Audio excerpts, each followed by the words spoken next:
Hello, Magi here, and welcome back to another episode of Top 10s. This time we're going to be doing another mixed list.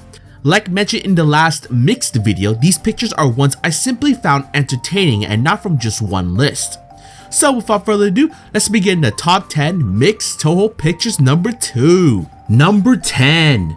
I'm sure you guys have been in a position to ask for something. Whether it's a favor or an item, you want to approach the person politely. A good example would be, "Excuse me, can I borrow that once you're done?" Polite, patient, and sounds reasonable. A terrible example would be, "Bitch, give me that shit now!" You're not going to get very positive results from that, I can assure you. Let's just say this girl clearly was not taught any manners. To repay me for saving you guys, then become my personal items. Would you two girls be kind enough to form a band for me? See, ladies and gentlemen, this is the result when you take the, how do I phrase it? The dumbass approach. You get musical instruments smashed on your heads. And do you really want that? I think not. Number 9. Now, Hidden Star brought along a new bunch of characters as expected.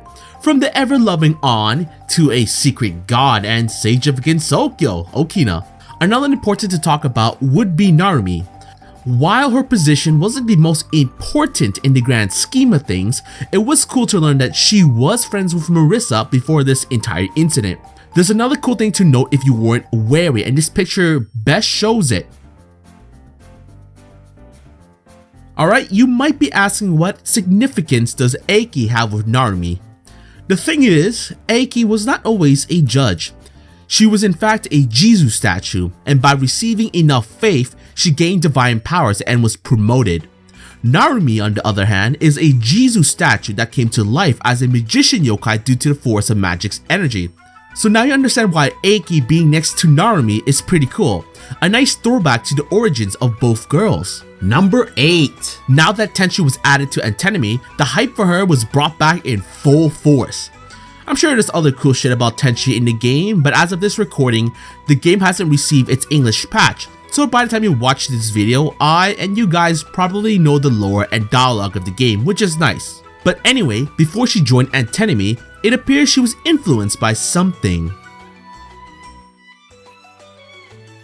Believe it or not, I'm kinda pissed at this picture. Not because of Tenchi, the short, or even the art, but because I've never thought about this combination before, and it seems like a perfect and obvious match. But not obvious enough considering what I just said a second ago. I mean, if we can have a hell version, why not a heaven one? It seems reasonable if you ask me. Number 7. So we have another picture that's related to alternate clothing, and it's another one I'm mad at for not noticing it until this picture. Alright, let's show you guys. Just as I thought, this doesn't suit me at all. At first I was gonna say, fair enough, you just don't have enough patriotism to wear that. It wasn't until I looked at the comments and the pool it belonged to that I realized what the picture might have truly meant. Here's a picture of Eren, now clown piece. After seeing that, I was like, I see what you did there. A nice little jab at Eren's clothing style. If she ever does become playable for some reason, this could be her alternate skin.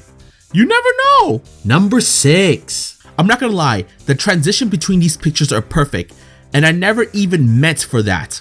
Anyway, we were just talking about Eren and how her clothing looks similar to Clown Piece.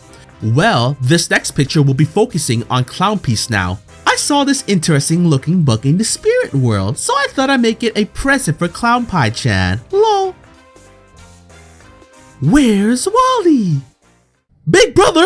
Eh? Again, another one that seems obvious, but I was not prepared to learn of Clown Piece's brother. Nor was Hekichi already either.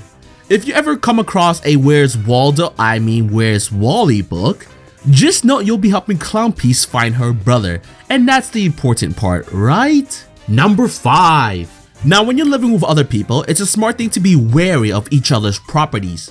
That way, you don't accidentally use their stuff and have it break down when shit happens. Because no one likes it when their stuff gets broken or whatnot.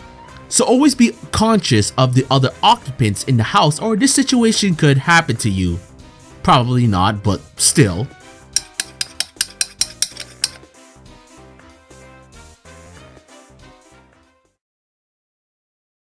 The great part about this picture, aside from Shimimaru's face, is that this is something I could totally see Reimu doing, while giving zero fucks about it. Hey man, her house, her rules. I think anyway. Either way, just watch your ass, Reimu. This is the face that never forgets. Number 4. Now back in the previous list, I showed this picture.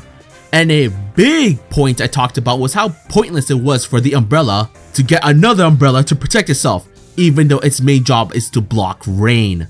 So I was tilted as fuck from it, but it appears that the umbrella strikes back. Sorta anyway. I'll give the umbrella some slack as it's not doing anything wrong here, but hey, at least Kogusa in general is being used as intended, which is blocking rain, right? Or she could be thoroughly annoyed. Who knows, it's not like I can read her mind. The plus side to this whole ordeal is that Koichi and Kokoro seems relatively dry, and isn't that the important part? Or she could still be pissed off. That works too. Number 3. So my last 2 character profiles as of this recording was the Scarlet Sisters, Romelia and Flandre. And in that profile, I talked a lot when it came to practically everything about them. Abilities, appearance, fan-on stuff, and so on. And there's one thing you should not do when it comes to being a vampire. But it seems like someone clearly forgot about that. Now at first glance, you may be saying, what the fuck happened here? That's what I was saying until I looked at the description of this picture. Suntanned Romelia. And you know what? I can't argue with that. I laughed harder than I should have when it came to Romelia becoming dust. But you know what? After seeing this picture, I can safely say Chiruno is stronger than Romelia. Why? Well, Chiruno is alive and Romelia is, dusty to say the least. Number 2. So with Antenomy being released, we got a lot of new characters joining the front. Dormi, Yukari, Tenshi, Joan, John, however you say that, and Shion. A good amount of characters, I believe. Now I enjoyed everyone joining the cast, from the Gappings to the Keystones and Mecha fucking Sheep of Death. But not everyone was blessed with being playable, that's for sure. She's using a knife, but not elegant enough. At least she's playable.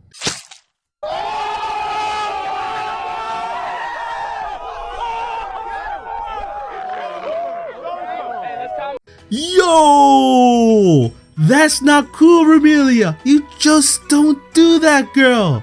Damn! After being literally roasted by the sun, she came back to life, being savage as fuck. I would not be surprised if you received some punishment in some shape or form. Number 1. So if you recall the last picture, we showed Romelia being a savage motherfucker. And in it, I said that I wouldn't be surprised if she received some punishment for it. Well, let's showcase her comeuppance.